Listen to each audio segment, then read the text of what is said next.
Good morning, student. In previous lecture, we were discuss about the multiple access technique and the frequency division multiple access. In FDMA, we discuss about the frequency division. In the frequency division multiple access means in FDMA system, the available channel means the available medium bandwidth is shared by all the stations. That means each station will have its own specific slot reserved in the entire channel bandwidth. Okay, but in today's lecture we will discuss about the TDMA. This is nothing but the concept of the TDMA. TDMA stand for the time division multiple access. Then what is the principle of the TDMA? The TDMA stand for the time division multiple access. In TDMA, the entire bandwidth can be used by every user's station but not simultaneously. In FDMA,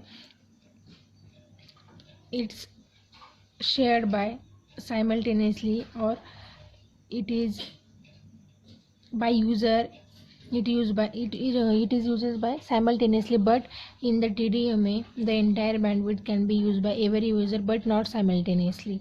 Okay, a station can use the entire bandwidth only for the allocated time slot. A station can use the entire bandwidth only for allocated time slot. Its name indicates the time division multiple access. Means what? In TDMA we divide the time slots. That's why a time slot which is allocated to user, only in that time slot it can use entire bandwidth of the given signal or given channel. Thus each channel is allocated a time slot only during which it can send its data. Each channel is allocated the time slot. That's why only during that time slot the data can be sent. Okay, thus the time is shared, frequency band is not. We can share a time in TDMA, we cannot share the frequency, or frequency band is not shared. Okay, the concept of TDMA is given here. Here we can see we use the guard band. In FDMA, between two frequencies or between the pair of the after the pair of frequency we using a guard band there, but here between station 1 and station 2 we can see here a guard time. Between station 2 and station 3 here is a guard time. Okay, in FDMA we use guard band for avoiding co-channel interference. In TDMA we are using a guard time are introduced between the adjacent time slot. Station 1 and station 2 is nothing but the adjacent time slot in order to prevent any crosstalk or no data transmission take place during the guard time. To avoid the to avoid any crosstalk or avoid the data transmission take place during the guard time. During guard time there is no data transmission or receiving there, and during that guard time there is no crosstalk. Okay, that is the main function of the guard time. After that, the TDMA find its application in cellular phone and satellite network as same as the FDMA. Okay, there are some features of the TDMA.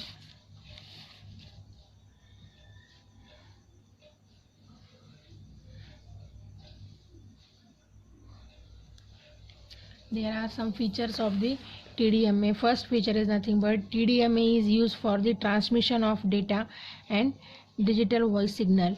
A frequency division multiple access means FDMA is used for the analog signals and TDMA is used for the transmission of data and digital voice signals. Okay, the second feature is what? It is necessary to include the guard time between the adjacent channel or reducing the crosstalk. Here we using the guard time between two adjacent cell or two adjacent station. We using guard time here to avoid reducing the crosstalk. Third important feature of TDMA is what? The synchronization is necessary in TDMA.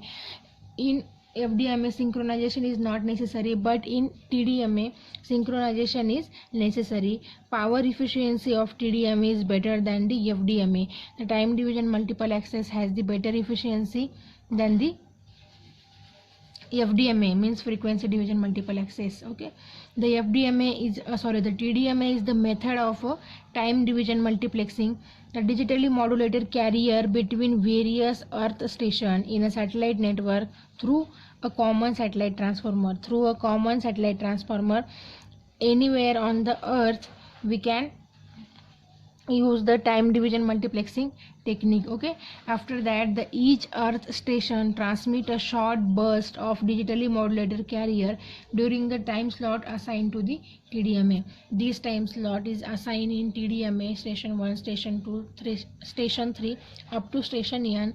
This allocated time slot, during that allocated time slot, the transmission and during that allocated time slot, each earth station transmit a short burst of the digitally modulated carrier. During that only we can transmit the carrier. In guard band there is no operation. Okay,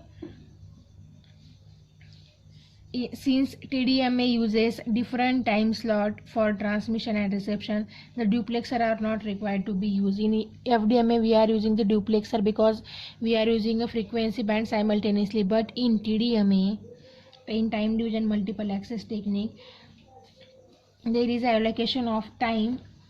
That's why we does not need the duplexer here for isolating transmitter and receiver function, because in given time slot there is a performance of the given operation.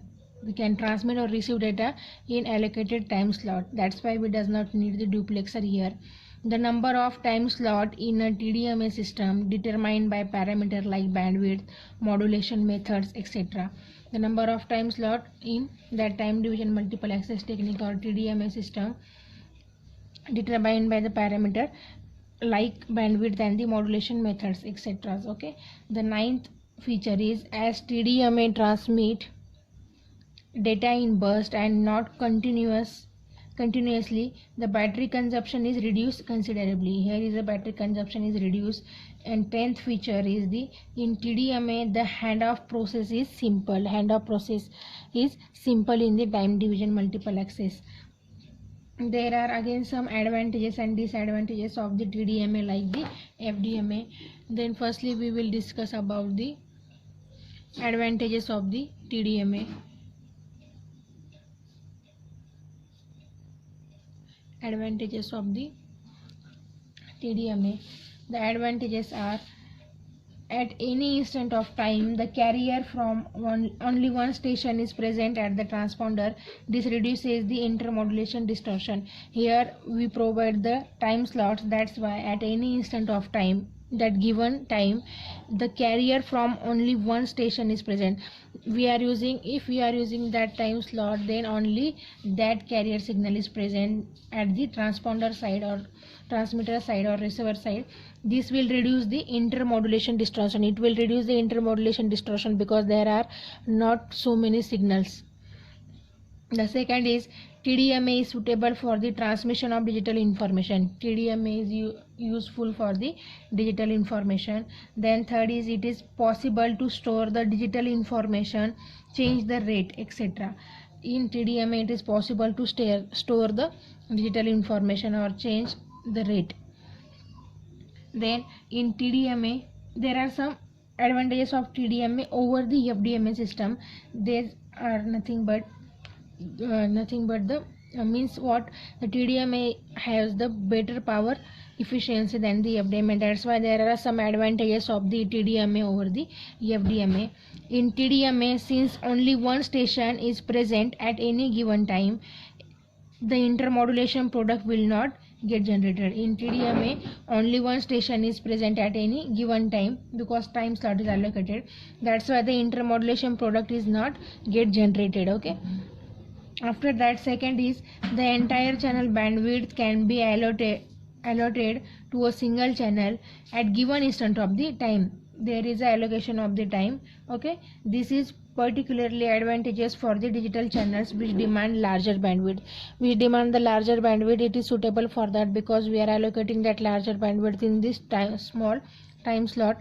The third advantage is, the frequency selective fading does not affect the TDMA to extend in effect of the FDMA. We are allocating time, but it doesn't mean that the frequency selective fading is affected or frequency division is affected. Okay, the TDMA is well suited for the digital signals, therefore it can be easily used for data transmission. TDMA is suitable for what? Digital signal, therefore it can be easily used for the data transmission. It is very easy. As only one channel is being transmitted at a time, it is not necessary to separate out various channels at the receiver. What? As only one channel is being transmitted at the time. As we said, the time slot is allocated there. That's why it is not necessary to separate our various channels at the receiver. It doesn't mean that we have to separate all the channels at the receiver. There are also some disadvantages of the FDMA.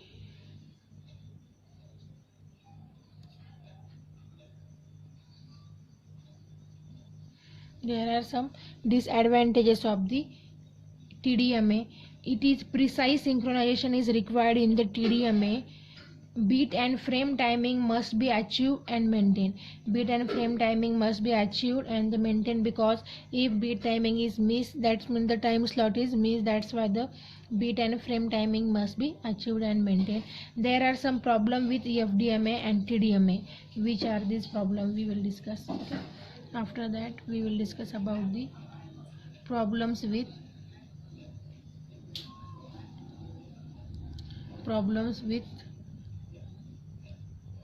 FDMA and TDMA. There are some problems with both the multiple access technique. The problem with the FDMA and TDMA system is that the channel is basically divided into independent subchannel.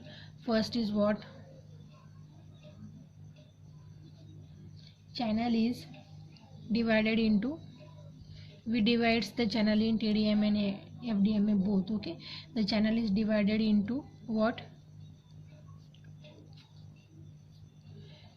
Independent subchannels.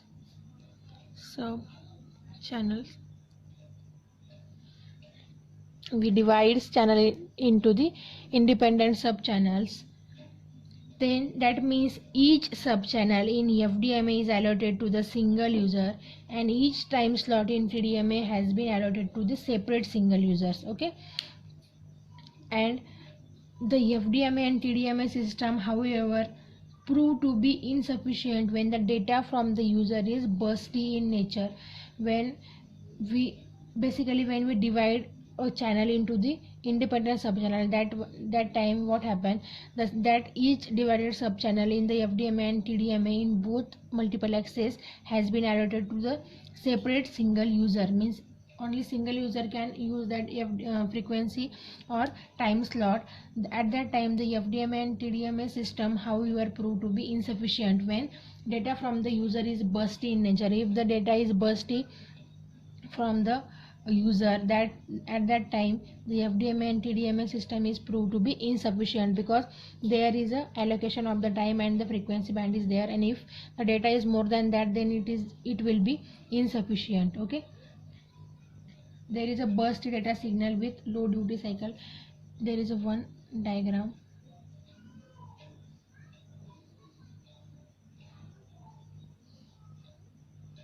Here we can see no data.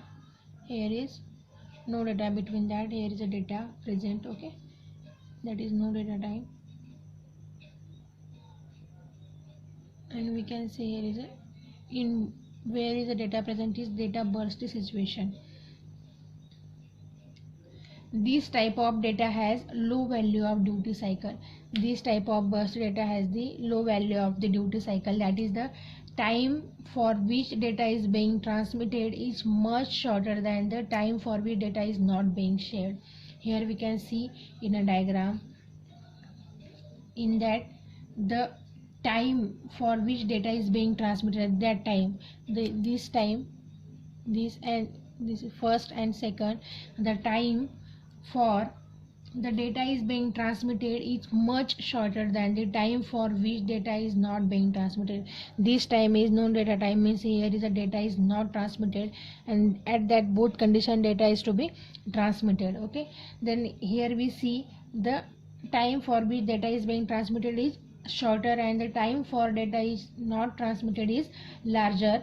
Under such circumstances where the transmission from different user is bursty, at that time if the transmission from the different user is bursty and low duty cycle, the FDMA and TDMA system will not be very efficient. At that time both the system, the frequency division multiple access and the time division multiple access system will be not sufficient, or very, if it is not a very efficient, a large percentage of the available time or frequency slot do not convey any information and therefore are wasted information, and therefore it is wasted. Okay, when there is a large percentage of the available time, there is a large percentage of available frequency slot do not convey any information, means that part here is a large percentage of available time and the frequency, but here is no data transmission, means that time and that frequency is what wasted. Such a type of data is observed in computer communication network and so some extent in the mobile cellular communication system carrying digitized voice. These are the problems with the FDMA and TDMA. If there is a time for no data transmission is larger and time for when there is a data transmission is smaller or shorter, at that time there is a wastage of the time and frequency both. That's why this is the problem is associated with the TDMA and FDMA. And if the data is bursty at that time, the both system FDMA and TDMA will be insufficient or not very much efficient for both the condition. That's why the third CDMA technique is used, that is nothing but the code division multiple access. This is all about the TDMA and FDMA. In TDMA is what happened, TDMA system we are dividing the time slot, the entire bandwidth which is used in the TDMA, and this is the entire bandwidth from station 1 to station, and that entire bandwidth is used by every user but not simultaneously. Station 1 is used these time slot, station 2 use that time slot, station 3 and up to station n. Here is the allocation of the time slot, and between that time slot, adjacent time slot, we provide a guard time for avoiding crossover talk. This is the TDMA. In the FDMA we discussed that in FDMA the available channel bandwidth is shared by all the stations, but there are some problem with the FDMA and TDMA. This problem are to discuss in today's lecture.